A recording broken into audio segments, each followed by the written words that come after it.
I don't know what I could possibly add to this evening. I just want to sit down and keep listening to you guys talk. I mean, Michael Scott and Pete Hammond, it's so cool. I want to thank just Santa Barbara. What an incredible film community. It's so great to be here.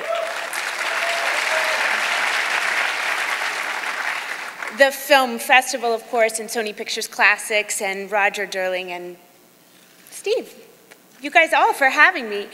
I have the distinct honor of actually presenting. Oh, we have one of these at my house. They know what they're doing around here, too. I'm telling you, it works out very well. Presenting my friend with the Outstanding Performer of the Year award.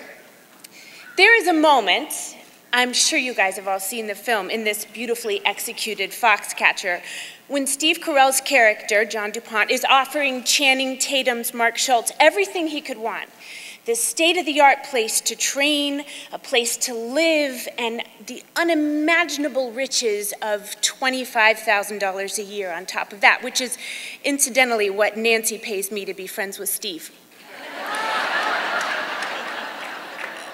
You see a flicker on Channing's face, which is such a beautiful performance by Channing Tatum, that says, is this guy for real? As if there's some voice from his past. This look on his face is saying that there's some voice from his past saying, if something seems too good to be true, it probably is. And that look pretty much sums up how I feel about Steve Carell. He just might be too good to be true. I'm not the best name dropper. I mean, I have Barefoot Contessa's email, so I can hold my own, but still, there are better. I have, however, developed my own particular habit. I don't name drop, I Steve drop. I say, well, Steve and Nancy thought my daughter might get a lot out of this class, so I'd like to sign up, please. Or I say, well, Steve is happy with an Airstream, or Nancy and Steve just love the Cape, and Steve and Nancy, Steve, the Carells. I don't know, I wouldn't call it an obsession exactly. That's too easy. It's just that a very large percentage of the excellent advice, and believe me, he knows how to dish it out, don't listen to him, I've received in the last couple of years has come from my very good friend who just happens to be famous and Oscar nominated. And I want to be like him. I mean, I just want to be like them. I just want to be like their whole family, like the Carells. And so I follow everything they tell me to the letter.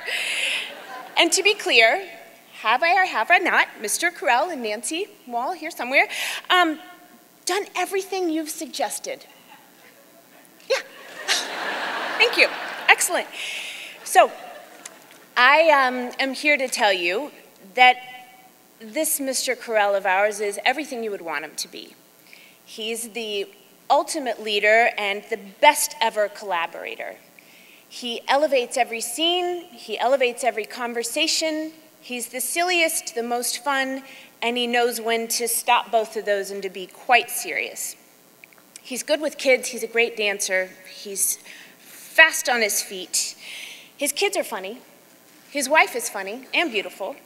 And speaking of beautiful, John DuPont. That was a joke. Speaking of beautiful, John DuPont. That was for Bill Corso. This is a performance that cannot be ignored, and I applaud the Academy and the Santa Barbara Film Festival for recognizing such a unique, textured, and complicated look into the mind of a very sick little guy. Steve disappears into this role.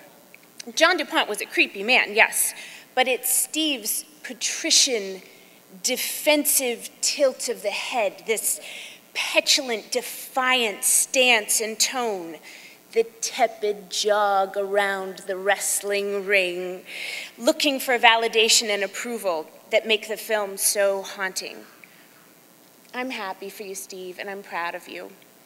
And until you shoot me in the stomach and watch me die, I'll just let you keep on being too good to be true. you.